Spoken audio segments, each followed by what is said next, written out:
Now live from the KAKE studios, this is KAKE News at 10. Wildfire fallout from southwest Kansas. One county looks to improve response coordination after the fires broke out 2 weeks ago. Updates on the school bond votes for McPherson, Newton, and Wellington. Plus resounding results in Wichita for the 1% sales tax question. KAKE News at 10 on this special election night starts now. Good evening and welcome to our coverage of tonight's special elections all throughout Kansas. We'll open up right here in Wichita, the 1% citywide sales tax. 4 months after the group Wichita Ford first presented this to the city, with 100% of the vote reporting a clear and present no from Wichitans, 82% rejecting the 1% sales tax. Here on KAKE News at 10, team coverage on the sales tax vote as KAKE's Kate Devine spent hours with the yes side, the sales tax supporters, and also KAKE's Pilar Pedraza with the no side, the opponents. So we'll start with Pilar, as the no side is quite pleased, getting 82% support on their side.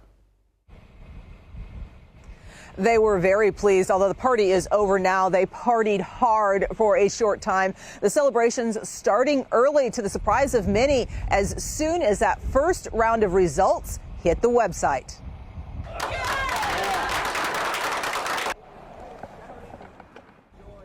While those gathered here began the night hopeful of a win, the final margin of more than 4-1 was a surprise for many. Those who oppose the sales tax proposal cut across political lines, but they celebrated together tonight. Leaders see this victory not as a single election win, but as the result of years of work. I'm stunned. I am so overwhelmed. I'm almost emotional because I had no idea that the voters had heard us, had listened to what we've been saying for the past 6 years, trying to beg City Council, don't waste our money. Don't do these foolish deals. I feel like voters are behind us now solidly in a bipartisan way. Now, leaders of the Vote No movement are already looking ahead to what's next. They agree that the city does need to work on several of the issues that would have been covered under that sales tax, especially homelessness and housing and public safety issues. But what they want is individual votes on each topic with detailed plans presented to the public first. Now, city leaders are also looking ahead to what's next. City Councilman Dalton Glasscock posting to his Facebook page this evening that he is ready to sit down and have those difficult discussions with the public of how to do all of this, because the city does have needs that have to be filled. And Mayor Lily Wu also posting to Facebook that she now believes her vote to put this issue on the ballot today was a mistake. She also has ideas for how the city should move forward. She says she'll talk more about that at her coming State of the City address this weekend. Live from West Wichita, Pilar Pedraza, KAKE News on your side. Thank you, Pilar. Continuing our election night coverage of Wichita's failed sales tax vote. Again, 82% on the no side. KAKE's Kate Devine joins us live in Northeast Wichita. And she's been with supporters of the sales tax on what they're saying and also maybe what their next steps are as they reckon the results. Kate. Yeah, Chris, absolutely. Supporters of the proposed sales tax are reacting tonight after their measure failed by a wide margin. Now, it was backed by a group called Wichita Forward, and it was meant to address several issues facing the city, like homelessness, public safety, and even funding for first responders. But tonight, supporters are saying that the conversations about these issues are just getting started, and they're not over. Now, the proposal would have created a 1% citywide sales tax. Supporters said the revenue would have gone toward public safety, property tax relief, homeless services, and major city projects. That included funding for renovations at Century 2 and a new performing arts center. Supporters also said part of the funding would have helped address needs within the fire department. Tonight, supporters say even though the measure failed and they are extremely disappointed, the issues it was meant to address still remain.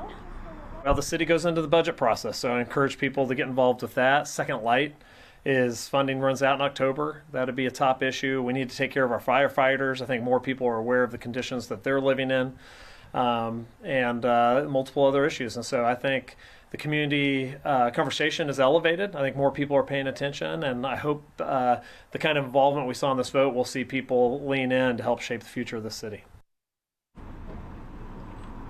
Now, again, with this failing, supporters say that many of these issues will have to be addressed through the city's budget process. But again, they said that even though tonight was a disappointment, these conversations need to be addressed by the city and are far from over. Live in East Wichita, Kate Devine, KAKE News on your side. Thank you, Kate. Not just Wichita tonight. All throughout the state of Kansas, at least 9 counties are holding special elections, including what we've seen from the Wichita area, but also along with that, a special election in Hutchinson for a sales tax vote. But wait, there's more. We've got school bond votes also to cover tonight. McPherson, Newton, Wellington. So time to go through all the rest of them. So we'll get back to Hutchinson as voters are deciding for a second citywide sales tax. This one will be another 0.75% on top of the current city sales tax already on the books. In this one, as we take a look, the yes vote is still hanging on. We don't have all the votes in, but at 52%. And right there, it's up 150 votes at last check. So the yes vote hanging on. The city says if voters pass this, it would pay for money for upgrades to stormwater drainage and park and street repairs, among other costs. But if it does pass, someone who buys something in Hutchinson would be paying 9% in sales tax. Now to the school bond issues in 2025. We saw a pattern with the votes as people in Wichita, Hutchinson, and Goddard all rejected school bond votes of $100 million or more. For tonight, we'll start in McPherson, the largest bond vote on the books in KAKE land. And the first question, there are 2 questions in McPherson, more than $62 million for improvements to McPherson High School, including a new gym. This one easily passes, 64% support in McPherson. So this also goes again for those renovations that you'll see at the high school. But a second question, voters had to pass question 1 for this one to even matter. Question 2 also passes, 60%. This is $27 million, and this would convert Eisenhower Elementary into a middle school, also renovating 3 other elementary schools, but closing a 4th in McPherson. We go just down the interstate to Newton. This one also passes, $50 million, 64%.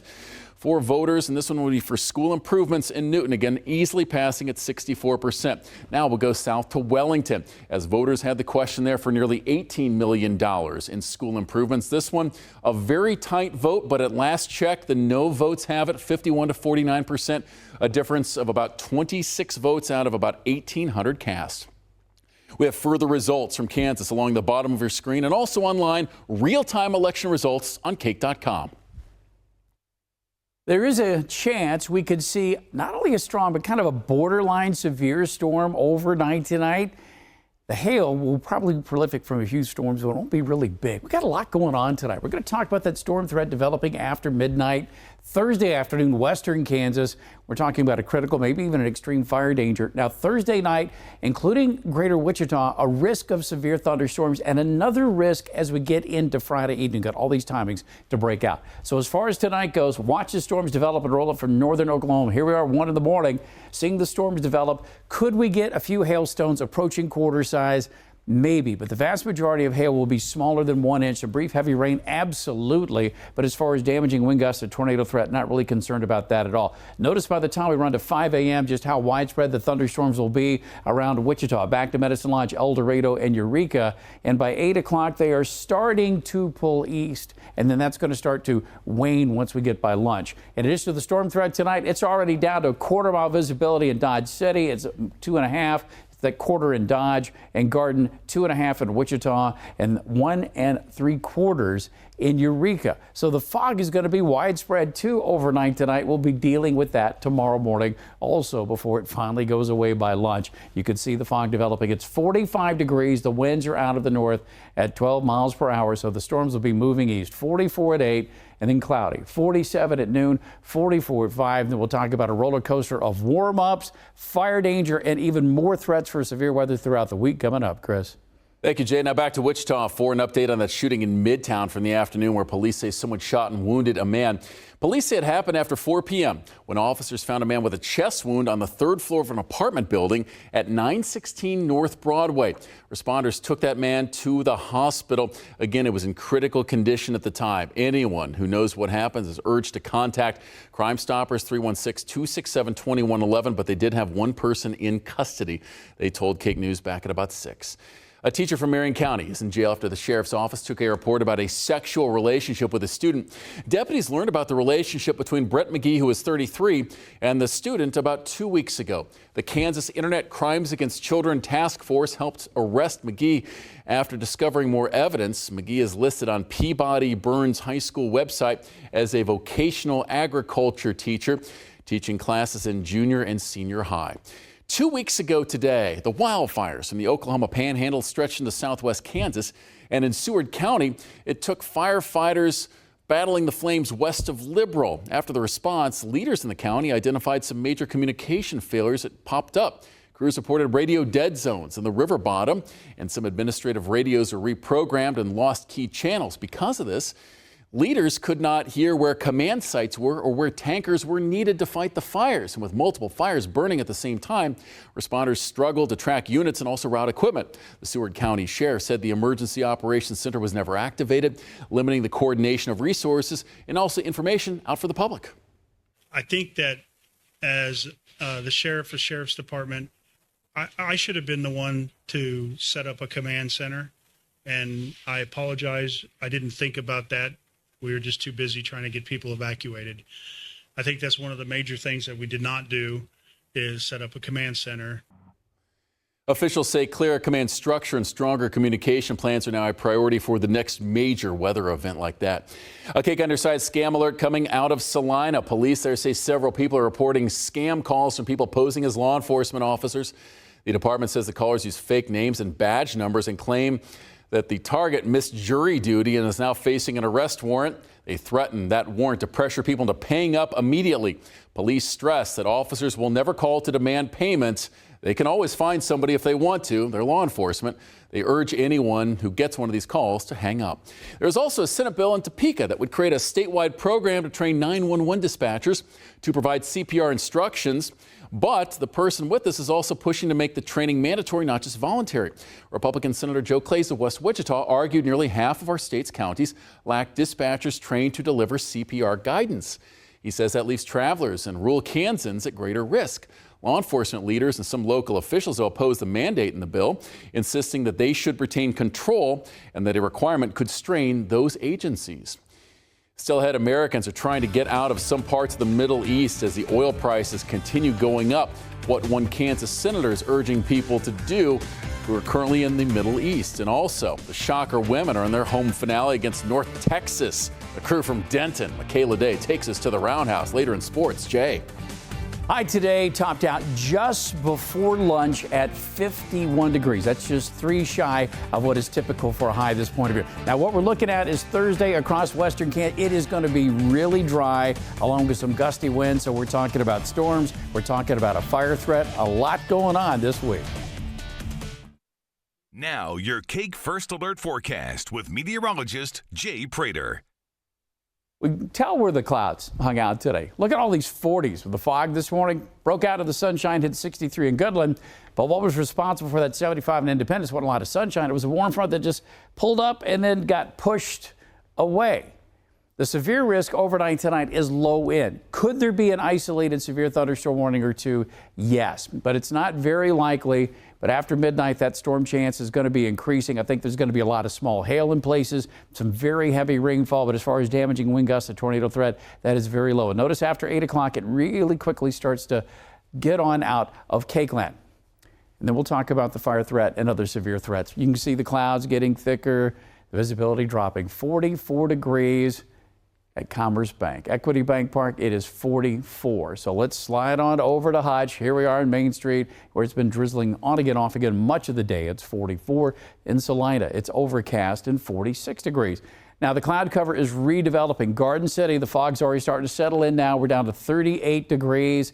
And in Goodland, it's mostly clear. That will be changing because it's 37 and we're going to be cooling down to that dew point, the low clouds, the fog. It's going to be redeveloping. So we're down to 39 in Colby, 37 Oakley, but 41 in Hayes, 45 in El Dorado, and 44 in Eureka. Relative humidity, yeah, you can see it's just starting to get soupy.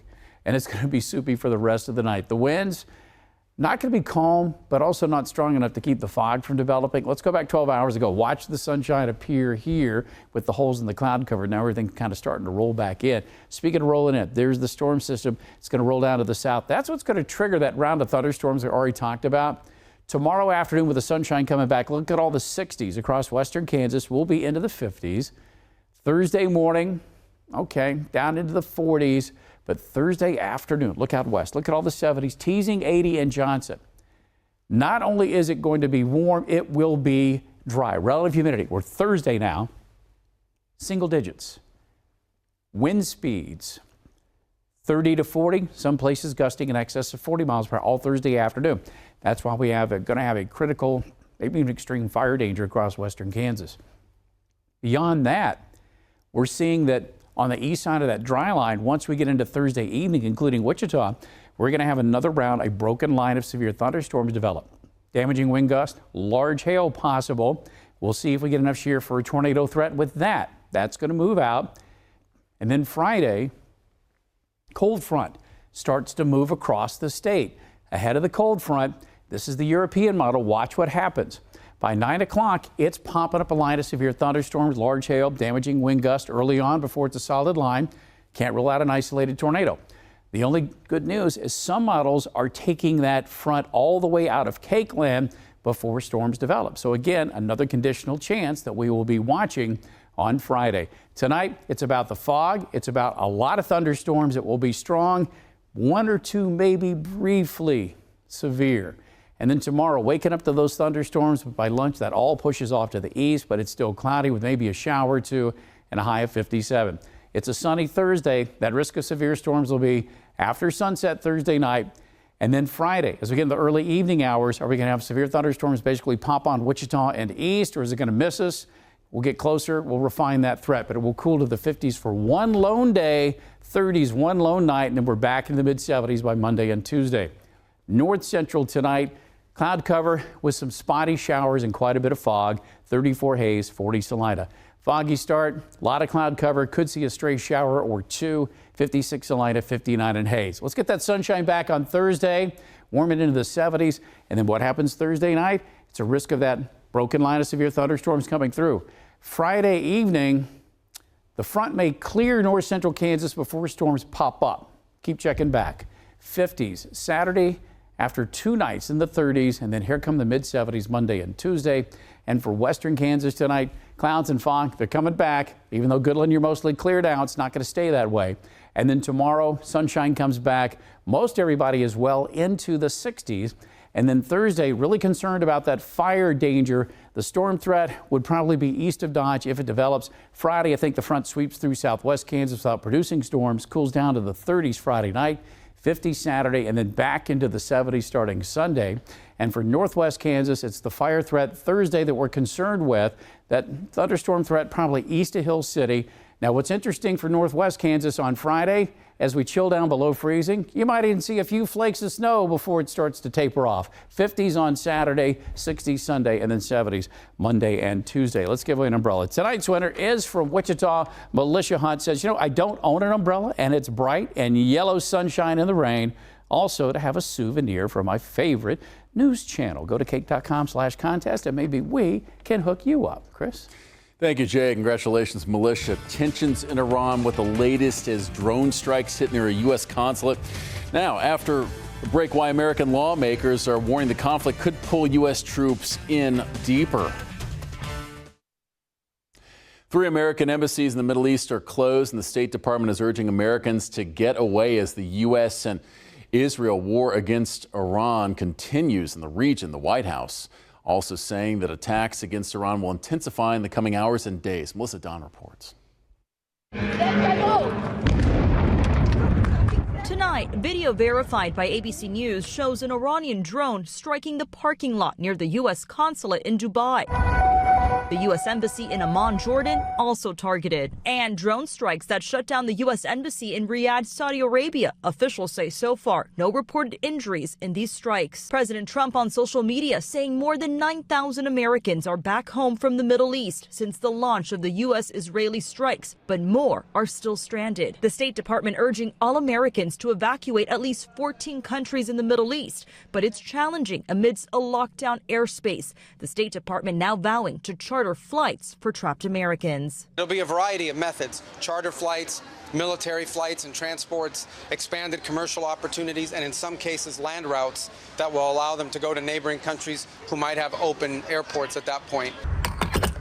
Oil and gas prices have spiked the past 2 days. Iran effectively shutting down the vital Strait of Hormuz, where 20% of the world's oil flows. President Trump today saying the Navy will escort ships through the Gulf if necessary. as Washington argues if the U.S. involvement was necessary. After a briefing tonight, senators on both sides of the aisle confirming the administration has not ruled out sending in troops to Iran. I am more fearful than ever after this briefing that we may be putting boots on the ground. The Pentagon identifying 4 of the 6 service members killed in Kuwait after an Iranian strike on a U.S. tactical operations center. All soldiers assigned to an Army Reserve unit in Des Moines, Iowa. Melissa Adon, ABC News, Los Angeles.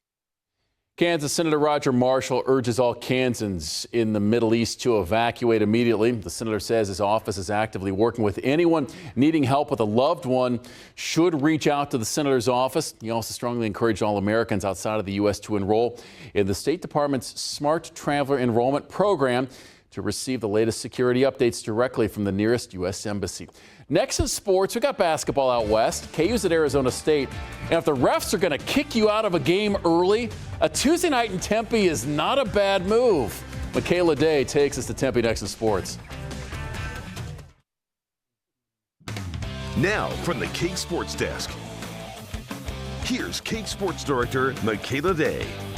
It's senior night at the Roundhouse, the Wichita State women honoring its 9 seniors in its home finale as the Shockers take on North Texas. They're eliminated from the conference tournament, but they're still looking to finish the season strong. To KAKE Arena we go. In the second quarter, the Shocks are down, but not out. Abby Cater on the steal. She takes it all the way and scores the bucket, a game-high 20 points for her. The Shocks are trailing at half. They're trying to change that here in the third. Jayla Harding sinks the triple. She gets a program record for the most threes in a season. That's earlier this season. Later in the third, the Shockers staying on top of it on defense. Taya Davis with the steal there. She gives it to Cater on the other end, who lays it in yet again for 2. To the fourth, the Shockers down 2 now, but they're helping their cause here. Breon White hits the triple, and the Shockers take the lead and don't look back from there, beating North Texas 60-55. Their final game of the season is on Saturday at Memphis. The 14th ranked Kansas men continue their road trip in Arizona after falling short to the second ranked Wildcats. The Hawks are looking to get back to playing some inspired basketball, but the madness in March came early. We're going to start with this. Look closely. Down low, Darren Peterson called for an offensive foul. Bill Self, the head coach for the Hawks, is not happy about it. And for just the second time in his tenure, he's ejected from the game. Even Arizona State head coach Bobby Hurley on the other side of the sideline looks confused and stunned there. The Hawks are down 20 points at half. They're trying to chip away in the second half. Darren Peterson nailing back-to-back threes certainly helps as the Hawks cut it down to just the single digits here. Next in transition, later in the second, we're nearing toward the end. Melvin Council Jr., the dog for KU as of late, goes coast to coast, gets KU within 3. But the Sun Devils go on a run of their own. They're still on that run as we speak, and they're up by 9 in the second half. Over to Manhattan, PJ Haggerty sidelined with an injury. The Wildcats hosting West Virginia in their home finale. Taj Manning with the great backdoor pass. David Castillo on the finish. The Cats are trailing at the break to the second. The fight is there. Off the miss here, rather an air ball. Kamari McGriff brings it down with an authority. Some may say that's an assist. Game high 18 for him. Then watch Manning with some finesse as he spins and banks it in, gets the foul. The Cats jump out to a double-digit lead now. C.J. Jones is just casual with it, hits the step-back jumper. K-State battles back from being down. Their largest lead at one point was 19 points. They hold on to win it by 2, 65-63 for their third conference win of the season. Up next, the Sunflower Showdown on Saturday.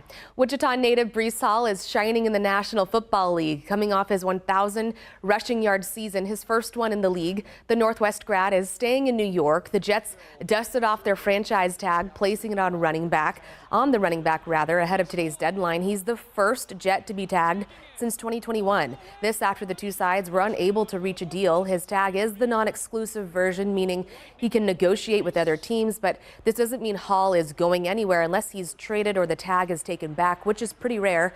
After news of the decision, Hall took to social media saying, "Always been the type to bet on myself, been working, see y'all soon, love." If Hall and the Jets don't reach an agreement on an extension by July 15th, he'll play the season under the tag, barring a highly unexpected trade. The most likely outcome, if that deadline passes without a deal, is Hall probably reaching free agency in a year.